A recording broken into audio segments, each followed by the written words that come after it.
ये कहानी आज के वक्त से आगे की कहानी है, जहां हमें न्यू ऑरलियंस शहर में एक मिस्टीरियस डिस्ट्रीब्यूटर को दिखाया जाता है जो एक ग्रुप के पास आता है जो गलत कामों की डील करते हैं, और वो उस ग्रुप को एक गोली दिखाता है और बताता है कि इस गोली को खाने के बाद 5 मिनट के लिए सबके अंदर सुपर पावर्स आ जाएंगी, लेकिन सबकी पावर्स अलग अलग होंगी। और इसके बाद वो गोली वहाँ पर सभी डीलर्स को दे देता है। दरअसल इस गोली को कई जानवरों के डीएनए से मिलाकर बनाया गया है, और अब गलत लोगों के पास वो गोलियां आने के बाद वो उन गोलियों को खाते हैं और पूरे शहर में तबाही मचा देते हैं, जिससे कई लोगों की जान भी चली जाती है। 6 साल बीत जाते हैं और 6 साल के बाद हमें एक रॉबिन नाम की लड़की को दिखाया जाता है, जिसके पास वही 3 पावरफुल टैबलेट्स हैं। दरअसल वो इन टैबलेट्स को बेचना चाहती है क्योंकि उसकी मॉम बीमार है और उसे अपनी मॉम के इलाज के लिए पैसों की ज़रूरत है। उसके पिता अब इस दुनिया में नहीं है, लेकिन यहाँ पर 3 लड़के बड़ी चालाकी से उससे उसका बैग छीन लेते हैं। पर इससे पहले कि वो यहाँ से भागते, यहाँ पर फ्रैंक आ जाता है जो कि एक डिटेक्टिव है। वो उन लड़कों से कहता है कि अगर तुमने इस टैबलेट को खाया तो 5 मिनट के लिए तुम्हारे अंदर पावर तो आ जाएंगी, लेकिन इन टैबलेट्स की एक सच्चाई और भी है, इन्हें हर कोई डाइजेस्ट नहीं कर सकता, इससे तुम्हारी मौत भी हो सकती है।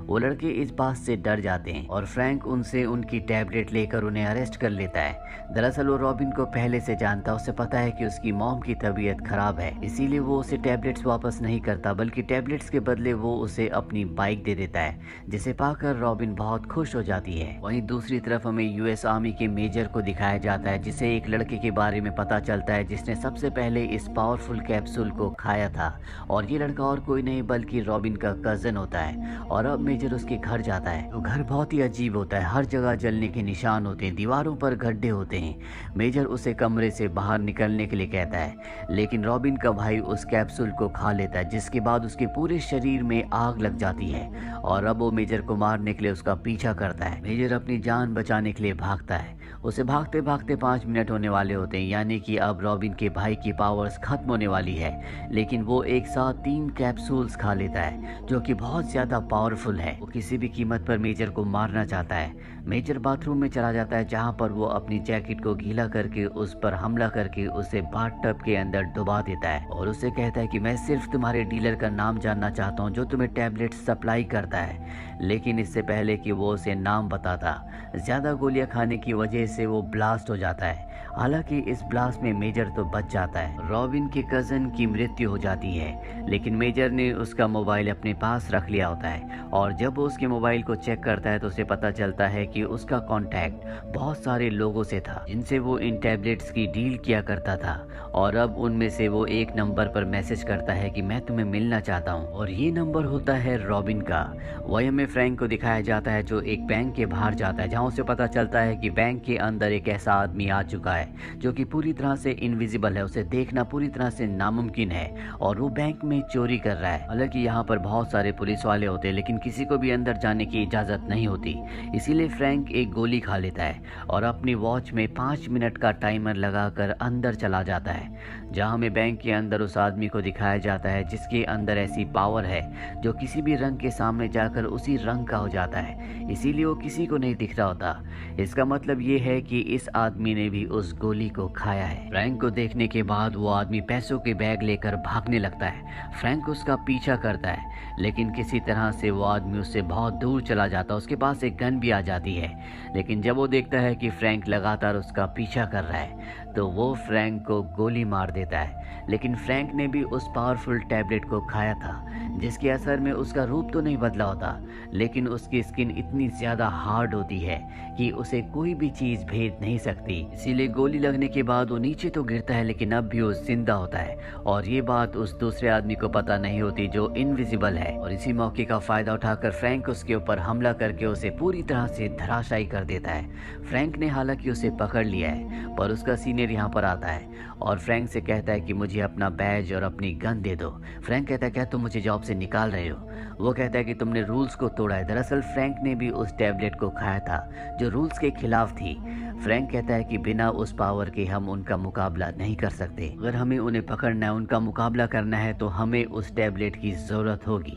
मैं उन्हें शहर से ख़त्म करना चाहता हूँ, आपको इसमें मेरा साथ देना चाहिए। उसका सीनियर ऑफिसर कहता है कि अगर तुम सच में इस चीज़ को ख़त्म करना चाहते हो तो तुम्हें मेजर को पकड़ना चाहिए, वही इन टैबलेट्स का सबसे बड़ा सप्लायर है। वहीं रॉबिन को दिखाया जाता है जो एक रेस्टोरेंट में अपने कज़न से मिलने के लिए जाती है क्योंकि उसने मैसेज किया होता है, लेकिन ये मैसेज उसे मेजर ने किया था। वो वहाँ पर मेजर को पाती है।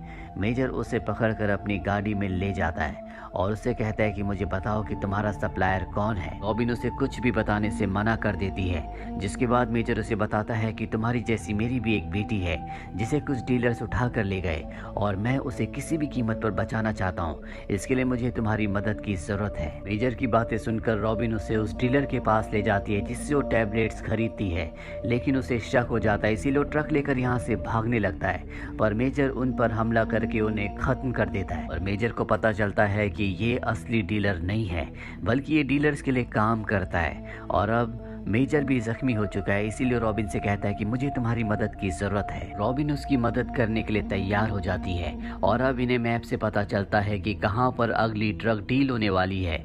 वहीं पर हमें एक ड्रग डीलर को दिखाया जाता है जो सबको एक नया कैप्सूल दिखाता और बताता है कि ये बर्फीली जगह पर रहने वाले जानवरों के डीएनए से बनाई गई है, इसकी पावर हमें चेक करनी है। और एक लड़की को इस कैप्सूल को खिलाया जाता है, जिसके बाद उसे एक चेम्बर के अंदर डालकर वहाँ का टेम्परेचर बढ़ाया जाता है। 500 डिग्री तक टेम्परेचर होने के बाद भी उस लड़की को कुछ नहीं होता। पर अब यहाँ पर मेजर भी आ चुका है जो अपनी बेटी को ढूंढ रहा है। वो यहाँ पर सबके ऊपर हमला कर देता है, पर इससे पहले कि वो ड्रग डीलर को पकड़ता, यहाँ पर फ्रैंक आ जाता है जो उस पर गन तान देता है और कहता है कि मुझे पता है कि पूरे शहर में तुम ही उन टैबलेट्स को फैला रहे हो, तुम अपने आप को मेरे हवाले कर दो। और जब ये बात कर रहे होते हैं तभी उस ड्रग डीलर को मौका मिल जाता है, वो अपनी टैबलेट खा लेता है, जिसके बाद वो एक बहुत ही खौफनाक दैत्य में बदल जाता है। फ्रैंक यहाँ पर अपने आप को बचाने के लिए बहुत सारे गैस सिलेंडर्स को ऑन कर देता है और जैसे ये तीनों के तीनों बाहर निकलते हैं, मेजर गोली चलाकर उस जगह को ब्लास्ट कर देता है जिससे उसकी मौत हो जाती है। हालांकि ये तीनों बच चुके हैं, लेकिन अब फ्रैंक ने मेजर को अरेस्ट कर लिया है। यहाँ पर पुलिस भी आ जाती है जिसमें कुछ हाई सिक्योरिटी के लोग भी होते हैं। जब भी किसी ऐसे इंसान की मृत्यु होती है जिसने टैबलेट खाई होती है तो यही लोग आते हैं और उसकी बॉडी को अपने साथ ले जाते हैं। यहाँ फ्रैंक को शक हो जाता है कि ये लोग उन लोगों के साथ मिले हुए हैं जो पूरे शहर में टैबलेट्स को सप्लाई कर रहे हैं। अब फ्रैंक ने मेजर को गिरफ्तार कर लिया है, इसीलिए वो अपने सीनियर को इस बारे में बता देता है। पर मेजर फ्रैंक को बताता है कि वो लोग जो इस ड्रग को बनाते हैं, जल्दी वो एक ऐसे ड्रग को बनाने वाले हैं जिसे खाने के बाद इंसान के अंदर हमेशा के लिए पावर्स आ जाएंगी। उसे अपनी पावर्स को एक्टिवेट करने के लिए कभी भी दोबारा इस टैबलेट की जरूरत नहीं होगी और इसके लिए वो मेरी बेटी का इस्तेमाल करना चाहते हैं क्योंकि उसके डीएनए में कुछ खास है, इसीलिए उन लोगों ने मेरी बेटी को किडनैप कर लिया है। फ्रैंक को भी उसकी बातों पर यकीन हो जाता है और अब ये तीनों के तीनों पानी के एक शिप तक पहुंचते हैं जिसका नाम जेनेसिस है। यहाँ पर वो सब लोग हैं जो टैबलेट्स की सप्लाई करते हैं। मेजर जानबूझकर अपने आप को उन लोगों से गिरफ्तार करवा लेते हैं, जिसके बाद मेजर को शिप के अंदर लाया जाता है। यहाँ पर फ्रैंक और रॉबिन भी चुपके से शिप के अंदर आ जाते हैं। रॉबिन शिप के उस रूम में चली जाती है जहाँ पर कैमरास होते हैं, जहाँ से पूरे शिप के दरवाजों को कंट्रोल किया जा सकता है और वो फ्रैंक को वहाँ से गाइड करती है। यहाँ पर हाई सिक्योरिटी का वो ऑफिसर भी होता है जो डीलर्स के लिए काम करता है और वो टैबलेट खाने के बाद बहुत पावरफुल हो जाता है। वो उस रूम में आता है जहाँ पर रॉबिन होती है, पर उसके आने से पहले रॉबिन वहाँ से निकल जाती है और वहाँ पहुँच जाती है जहाँ पर मेजर की बेटी है। रॉबिन को यहाँ पर पता चलता है कि आज से कई साल पहले गवर्नमेंट ने अपने सोल्जर्स को सुपर सोल्जर्स बनाने के लिए एक प्रोजेक्ट पर काम किया और इस प्रोजेक्ट का हिस्सा मेजर भी था, जिस प्रोजेक्ट में सभी सोल्जर्स के ऊपर एक खास तरह की गैस छोड़ी गई थी जिससे उनकी पावर्स बहुत ज्यादा बढ़ गई थी। दरअसल गवर्नमेंट अपने फायदे के लिए इस प्रोजेक्ट को कर रही थी ताकि सुपर सोल्जर बनाने के बाद वो सभी देशों को खत्म करके पूरी दुनिया पर खुद राज करें। पर जब मेजर को ये बात पता चली तो वो वहाँ से भाग गए।